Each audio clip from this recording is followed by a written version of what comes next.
gentlemen, a man who always packs an extra set of underwear, Lavelle E. Oh, boy. Neal the third. How about a round of applause for Lavelle? God, it must be this chair. What's going on? Everybody's coughing. I don't know. I don't want to get some like bubonic plague from you guys. You might just want to stand over there. I don't know. I gotta stay over here on this side. You're going to use it now for the segment? Well, yeah, I don't know what's happening here. Maybe John Millay left something. Maybe that's it. Yeah, I don't know. I just talked to him. Well, then we both started coughing. You didn't even say hi yet, and you start coughing. Lavelle, how often in your smoking career, which I don't, by the way, necessarily recommend, but I'm not here to judge. You're an adult. You're a grown man. We all have a guilty pleasure. That's true. How often did you go through a pipe phase? And when I say pipe, I mean tobacco pipe. I don't mean the other pipe you tend to use. I tried that once. About 6-7 years ago. I actually still have it in my house. I didn't use it. It was okay. It was okay. Did you feel more distinguished? A little bit. Yeah. A little bit. I got a little starter pipe and some tobacco and a little tamper. Sure. You know. I tried it for a few months. I was like, whatever. Did you ever try the cherry tobacco? No. My dad, Dan Barreiro, he occasionally would do the pipe thing. He was a smoker, like a cigarette smoker.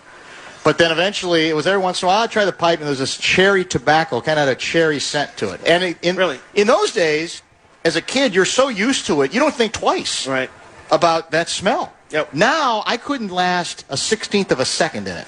There's so many flavors of pipe tobacco out there. It's ridiculous. Yeah. Like, when I was a member of the old cigar club, the pipe smokers would meet there once a month, and they would trade different types of tobacco. Really? You know, the owner would get mad because he's selling tobacco, and they're bringing their own in to barter and exchange, you know.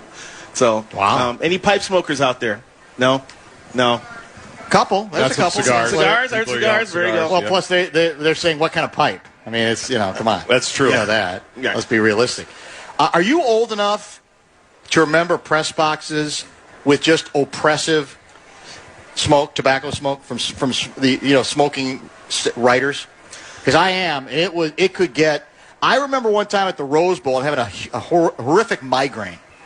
I haven't even started writing. It might have even been after a Super Bowl, and I'm looking at a blank screen. Meanwhile, Royce's already written 2 columns and 4 sidebars, and I'm still looking at a blank screen. And I had a horrible migraine, and it was one of those days where it did get to me. That it was because those are closed environments, right? The windows are closed, and back then, not something that's not even possible, but back then, it's smoke them if you got them.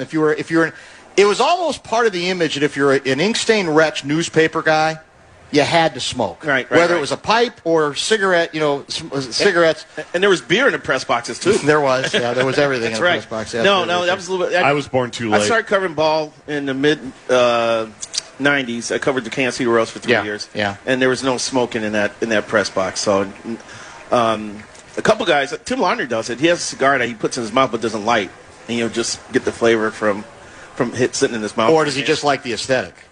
Does he think it makes him look cool? That could be some of it, too. Private, but Tim Laundrie doesn't need that to look cool. Yeah, that's probably true about that. Yeah, you're right about that. So, but, I mean, I remember some of the old school press boxes. God, County Stadium in Milwaukee. That was a piece of work.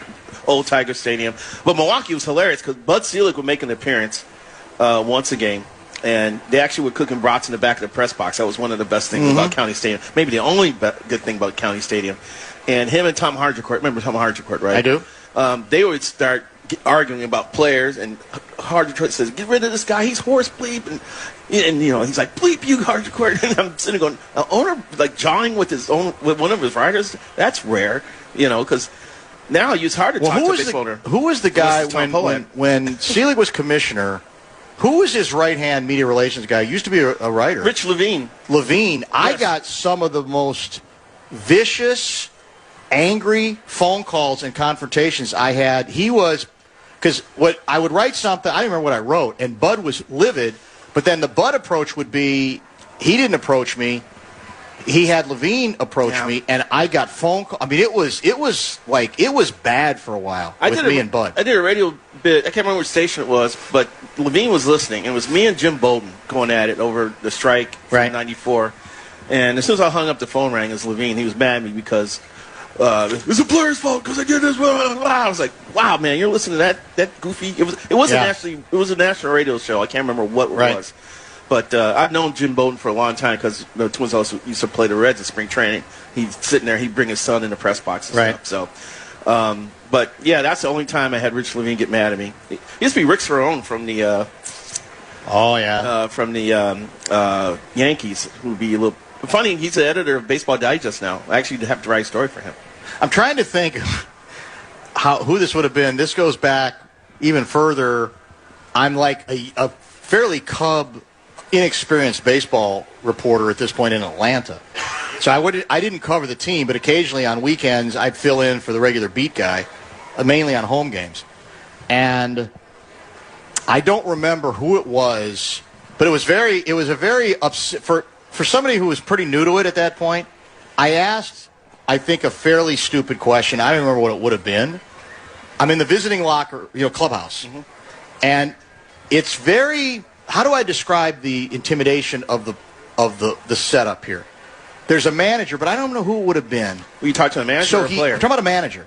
And he's in the, like the visiting manager's office, and he's in a chair, he's sitting in a chair naked. Just because that's in the old days, it's like they shot. Sounds like Sparky Anderson. It just nude, and I asked something stupid, and he just went off on me. And the manager or the media person? The manager. Okay. I mean, it traumatized me for years. It's like the whole image of this, this large man getting up off of his chair, naked, pointing and like, what kind of stupid ass question is that? And a lot of MFs and a lot of that. Baseball guys, man, they're in a different level, I think, when it comes to MFing and hammering. And my theory is it's because the season's so damn long, right? It's 162 games, and so it's almost inevitable that that something's going to go awry, no matter whether the question is a good one or a stupid one. I know, and I'm sure you have plenty of examples. Oh God, in baseball, the thing because baseball's every day. If you're a beat writer, you got spring training, you got 100. You try to cover 100 or 110 or 162 games, so you're in there all the time, and it's bound to be like conflicts or just disagreements. I remember Kevin Napier got mad at me in spring training. I wrote a story, and his wife, we're in Florida for spring training. This is pre-internet. So his wife was reading the story on the phone back home to him down in Florida. Yeah, those are the days. Lavelle, I got to talk to you about a story. Yeah, that's right. And then getting chewed out, I covered TK, so TK chewed me out many times. The thing about TK would be that he would chew you out because there was things that you should understand about, like why the lefty wasn't in the lineup that day. Yes. Your eyes dotted, T's crossed with him, But he would go off on you, then the next day he would talk to you like you were friends again. Yeah. Yeah, I remember so that was his way of moving on. Gardy blew up at me a couple times. So, but there's always a media sentinel standing by, so you can make sure there's another person to vouch for what was going on in those moments. So, and there has been times I've been to scrums where the media person would step in. Well, that's an unfair question. Yeah, that happens a lot now. In the WNBA, if someone asks a question, then the media person's jumping down too on much it. in the WNBA. I know. So I've just noticed that. But it used to happen a lot in baseball. Not as much now. It's gotten the proliferation of internet and websites and The Athletic and MLB.com and all these other bloggers that get access sometimes to games. The media consensus has gotten bigger. So. But here's what's changed to me. I think it's harder for confrontations to flare up now because of the number of people. That's true, but I think here's another reason. And you can speak to this better than me because you're still in the daily grind of it. I sense that less and less. I mean, there was a time, like, if I wrote something about Thurl Bailey, the old Timberwolves big man. Thurl Bailey, wow. that annoyed him. I mean, after a game, if I'm walking by, I'd hear his voice, and we'd have to have a discussion, a confrontation about it.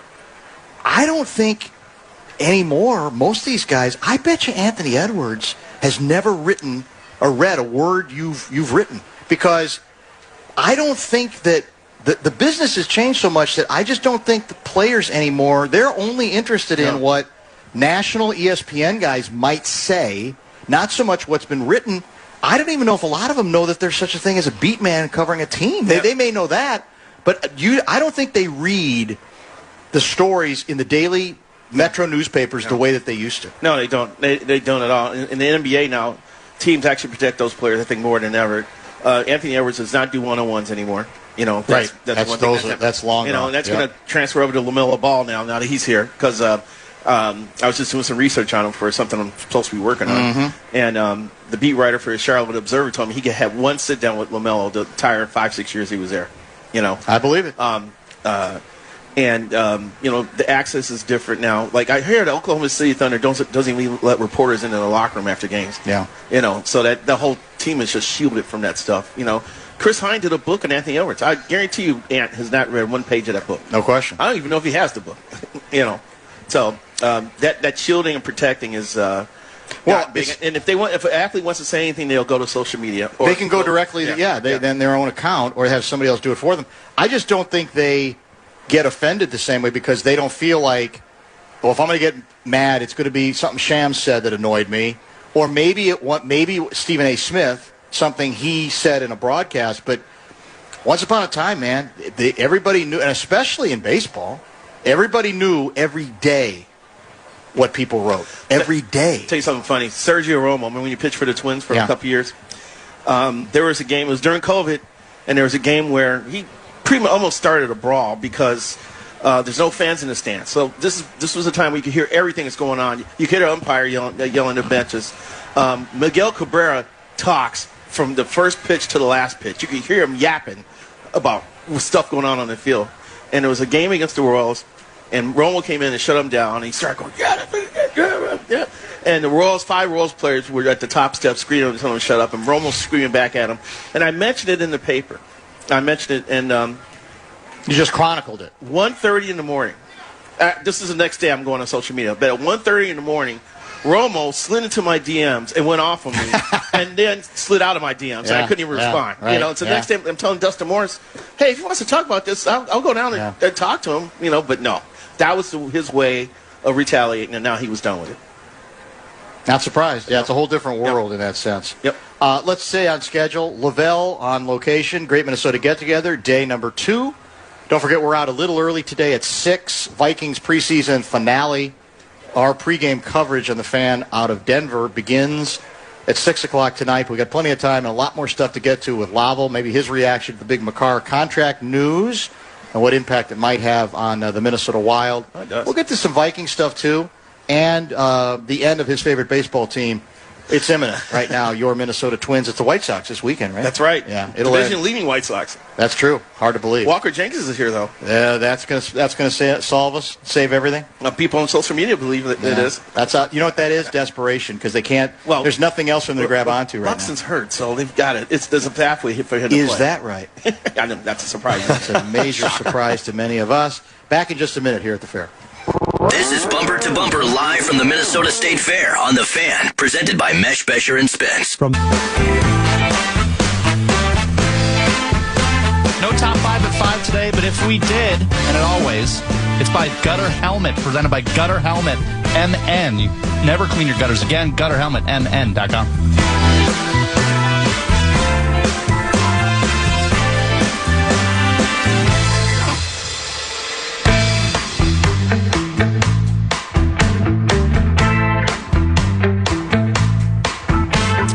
Back from the State Fair, day number 2. I'm out here Sunday, sermons with Blakemore, right? You're on location with me, Brett? Yes, sir. I'll be there tomorrow. Or no, and then Sunday. We're still negotiating, hoping the second week to get the Chief on. We usually do the second Sunday. He stops by to see us. I don't think we have anybody else scheduled for this Sunday yet. Although, somebody stops by that we know. Who's to say? Very difficult. Lavelle's working the room, it appears. Who are you waving? Well, the guy was taking a picture. Well, he didn't mean you have to. He didn't ask you. Did he ask you to wave? No, I'm giving him a bonus plan. You're unbelievable. It might not have been about you at all. Well, I didn't want to take a chance. Oh, you didn't want to take a chance? I saw opportunity. All right, where do you want to? Well, let's. I don't know that we need to spend a lot of time on the Twins, but is it pretty much over, or are you still holding out some sort of perverse belief that they might right the ship against the White Sox this weekend? It doesn't look good, especially when your best player is hurt again in Buxton. And, thinking that Walker Jenkins doesn't come up and make up the slack is rather aggressive thinking. Yeah, top prospect. He's been on a heater at St. Paul, and it's great that he's getting up here and getting some experience.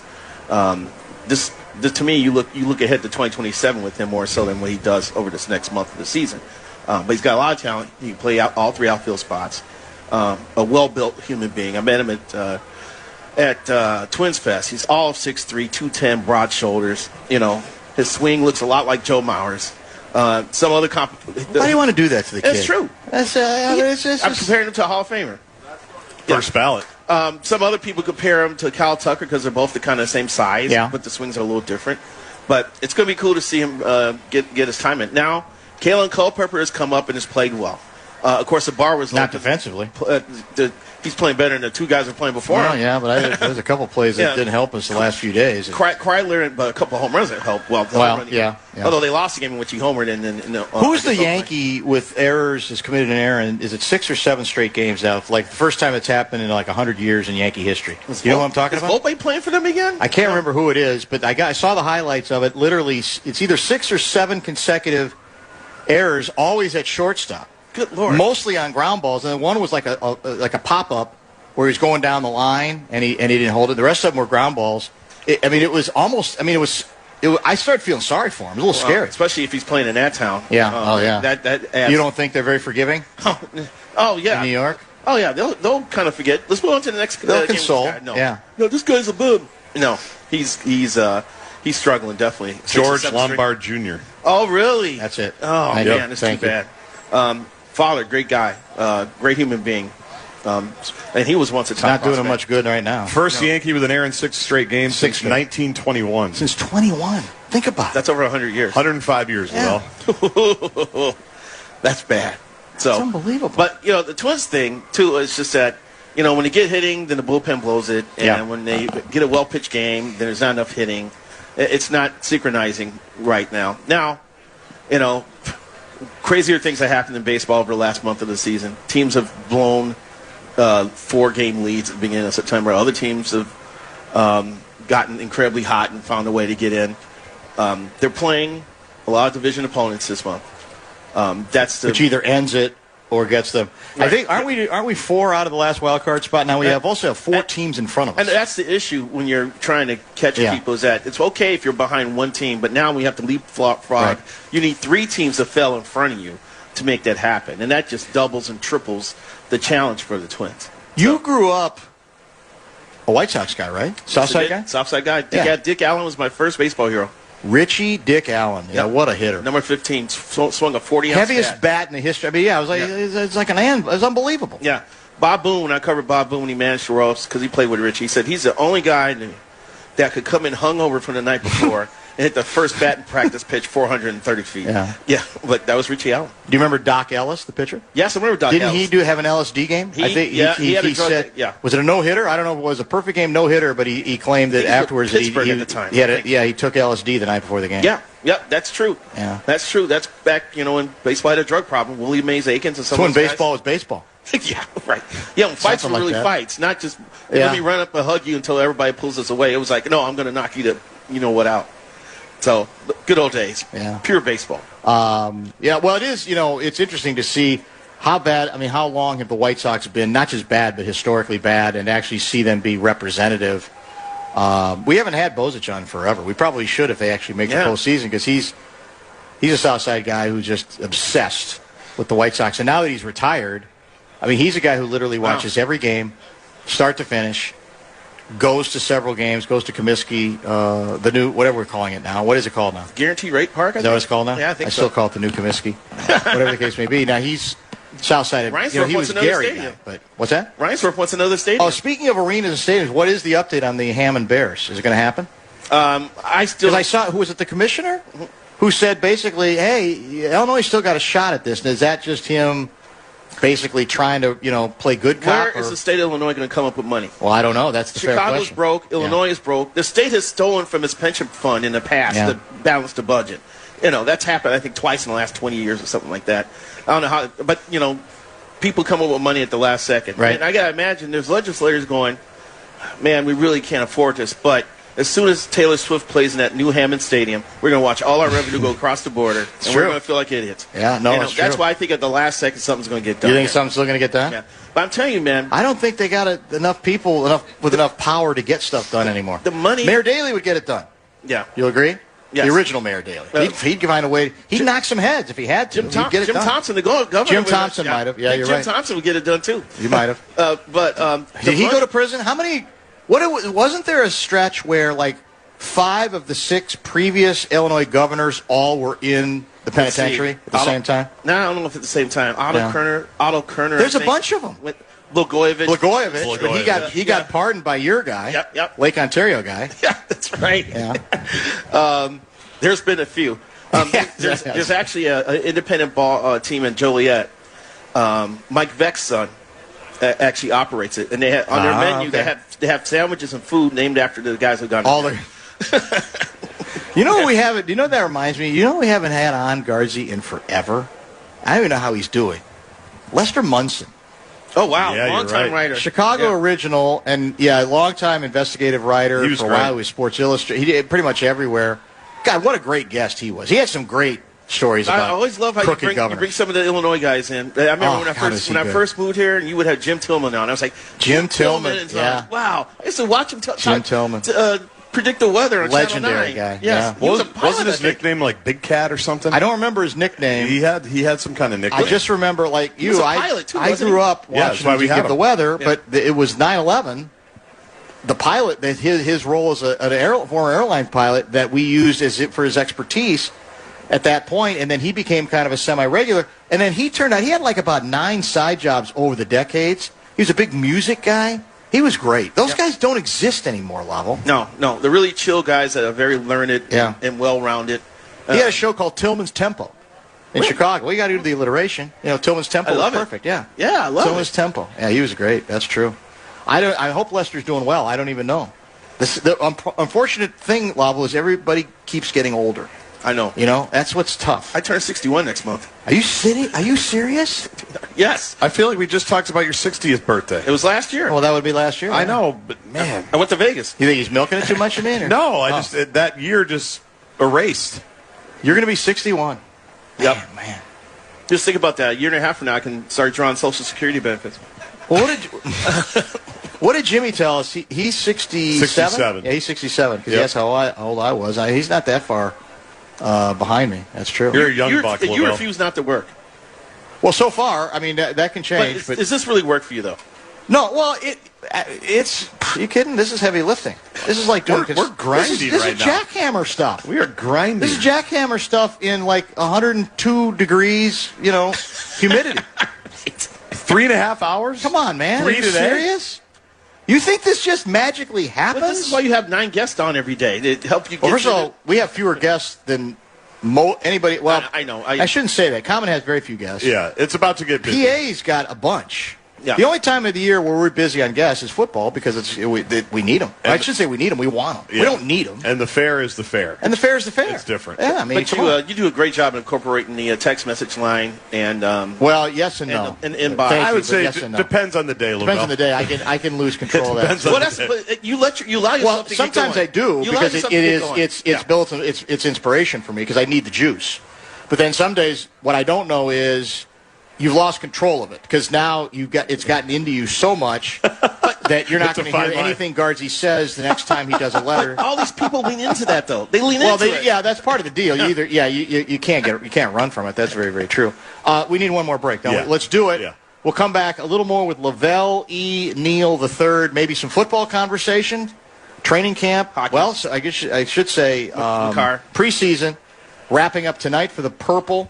There is some breaking hockey stuff, which we covered earlier in the show. We can chat about with the old puckhead himself, Lavelle E. Neal III, as we continue from the Great Minnesota Get-Together here on The Fan. Barreiro, live from the State Fair on The Fan. Game.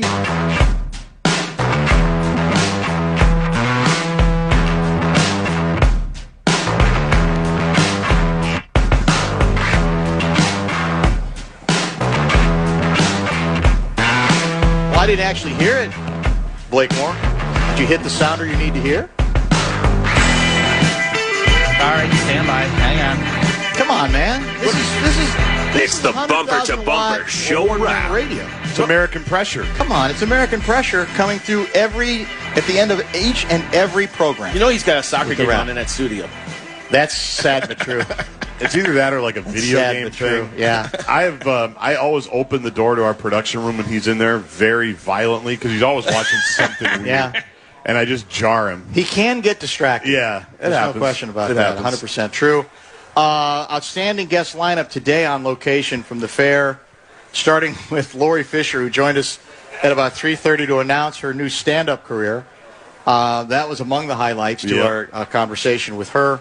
That was between 3:30 and 4. Longtime esteemed prep writer John Millay, who's got a new book out kind of chronicling his career largely as Minnesota's the MSHSL guy, the high school league guy, working for them, but writing great news stories, columns, think pieces, the whole bit on telling the story of preps.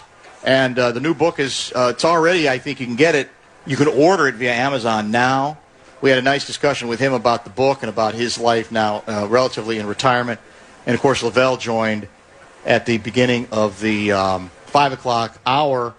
And reminder that we are out a half hour early today, not because we are we are required to, not because we want to, because the Vikings' final preseason game is set for tonight, just past 8 o'clock Central in Denver against the Broncos. Correct? Are you going to read the update, Lavelle, or are you looking at the picture of you? No, I was looking at, there's a minor Buxton update. 6 o'clock pregame, by the way. Yeah. That's why we're on 6. No one cares about the Buxton update. Here's the update people care about. McCarr again? J.J. McCarthy won't play for the Vikings tonight. That from Ben Gessling. Did we know that already? From the Star Tribune. People apply. Look at these people have turned, man. Statistic. My God. Now they're applauding that he's not going to play in a meaningless preseason game. How God. many of those people last year bought our JJ to JJ for the Payday State Fair T-shirt? Probably all of them.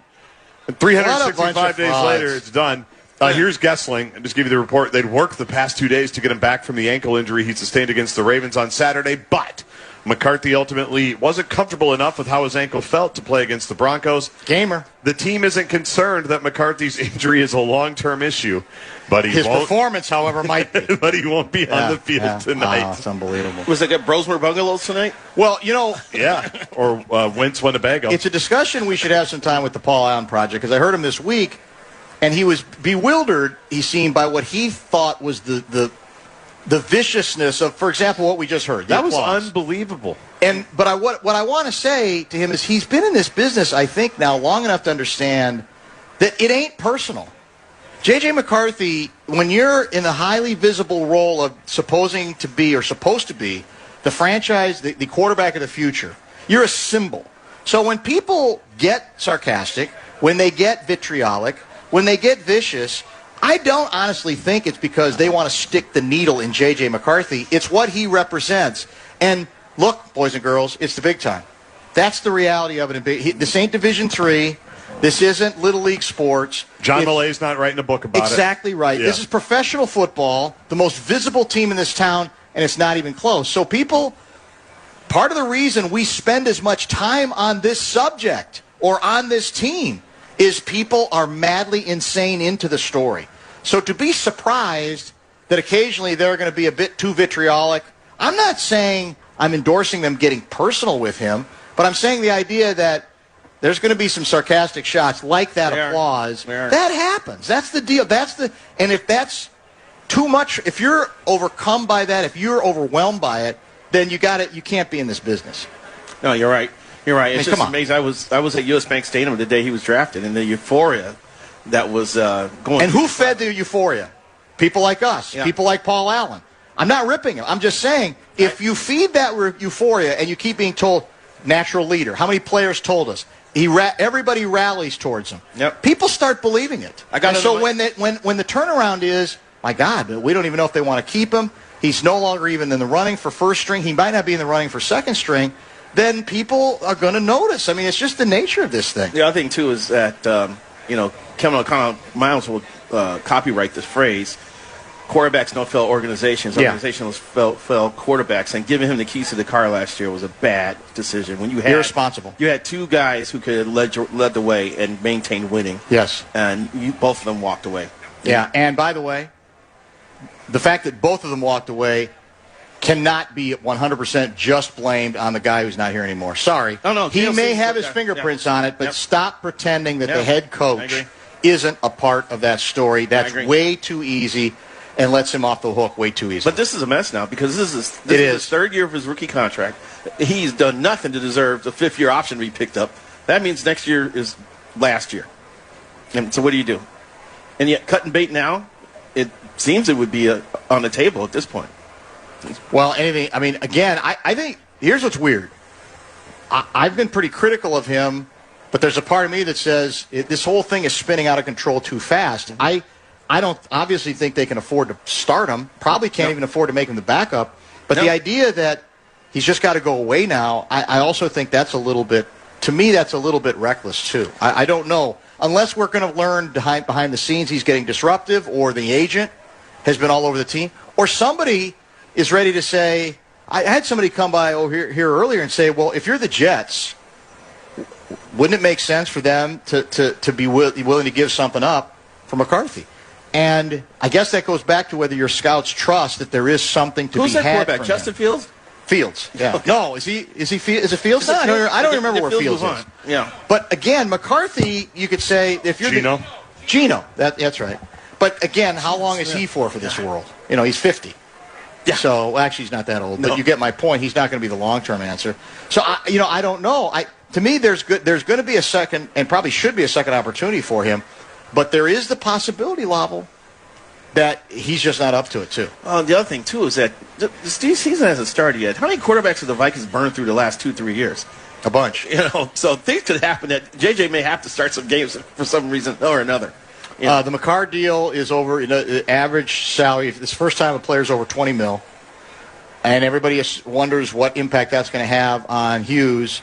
So does this make it more likely Hughes gets done, or does this make it harder? Where does this go from here? Some people believe that they were playing a game of chicken to see which one was going to blink and sign their contract, so the other one could figure out what they were going to get. Correct. So, but I think it was pretty obvious as we went into the offseason that Hughes is probably going to end up with a salary that starts with a number 2 by the end of all this. So I know some people are nervous. I listened to Gorg when he was on, and he expressed a little nervousness. A little concern, yeah. We went through this a year ago, and Kaprizov got done in September. I think something's going to get done in September. The question is how many years? It's going to be 3? Is it going to be 5? They would Leopold has told Charlie Walters he would prefer 8. But it's up to the player and the agent. So, and I think they have the same agent. I think McCarr uses the same I don't agent. remember. I think it's Clark Brisson. I think he represents both those guys. So, if I had to bet, I'm pushing my chips in that it's going to be a 3-year contract at $20.5 million a year. Who's more likely to be here in 2 years, Quinnesota or Jonathan Kuminga? Quinnesota for sure. Because Kuminga is, if everything works out the way he thinks it's going to work out, he's going to play his way into a bigger contract that the Wolves cannot afford, and he'll be gone after this year. I got into it a little bit with Sinekin because the news broke while I was talking to him a couple of days ago. Because he thinks it's a wonderful move for the Wolves. I think it's a solid move. I wouldn't say wonderful. This guy has played 294 games in the NBA, started just 98. He only started 16 games last year, and I think he played like 34. And part of it is because he had a sore left knee. He hasn't reached the potential people thought he was going to reach when he was drafted 7th overall in 2021, I want to say. So he just gives them a 4. They didn't have a 4. Now they have a 4. And, if he comes in and plays well, I wouldn't expect him to average more than 12 to 14 points a game and pull down 5 or 6 rebounds. And for this team, for what they need, that's perfect for them. So it's a solid move for the Wolves' part. I think I'm not jumping up and down and saying this is going to help us win a championship. Well, I would say it's better than solid just because of the alternative is nobody. And the fact that they were able to land someone, even someone who really, as you say, has not realized his potential, is worth that shot. Because otherwise, you're pretending and you're putting small forwards there just because you're allegedly going to be creative. Are either of you good at math? No, I'm in journalism. I know actually it's a dumb question. No, so I used to be. Here's the Kuminga riddle, Garzi, and Lavelle. Oh God, okay. So while it's true Kuminga would make much more in Los Angeles, he also saved a staggering amount in taxes by taking his talents to Minnesota. This is according to a New York Post story.